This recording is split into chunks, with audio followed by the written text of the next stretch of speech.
Siku ya Jumamosi ilitufika, giza likashuka, moyo ukavunjika. Kwa nini ulituacha bila ishara?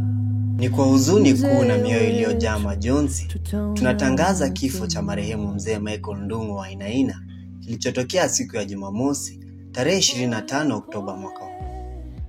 Marehemu ni baba yake Bwana John Kibaki, meneja wa wadi ya Uthiru, kaunti ndogo ya Kabete, kaunti ya Kiambu. Marehemu Michael Ndung'u Wainaina alizaliwa mwaka 1935 katika eneo la Gakofu, wadi ya Uthiru. Alikuwa mwana wa marehemu Paul Wainaina Kahobo na marehemu Fresh Nduta Wainaina. Alikuwa mzaliwa wa kwanza katika familia ndugu zake Samuel Njuguna, Moses Kinuthia, Lucy Ngoiri, Grace Wamaitha na marehemu David Mushene. Mwaka 1962 marehemu alikutana na mpenzi wake wa maisha Bi Jane Njoki Ndung'u na wakafunga ndoa kwa desturi za jadi za Agikuyu.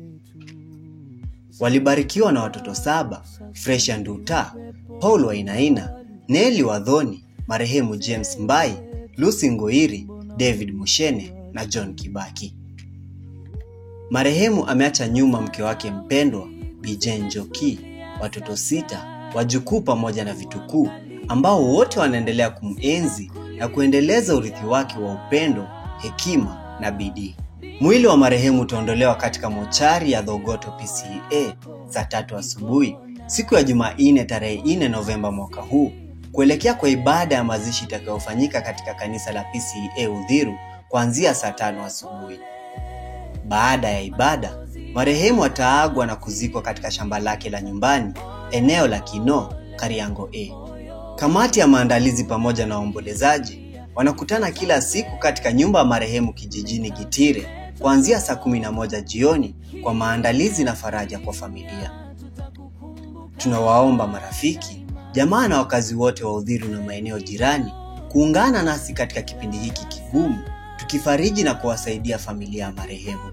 Kwa minajili ya kutopotea kwa wageni, barabara zote zitawekwa alama ili wafike katika mazishi. Kwa maelezo zaidi, piga simu kwa nambari ya Bwana Kibaki 0720 663 447. Bwana alitoa, Bwana ametwaa, jina la Bwana lihimidiwe. Siku ya Jumamosi ilitufika,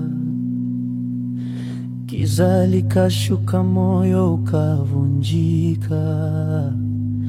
Kwa nini ulituacha bila ishara?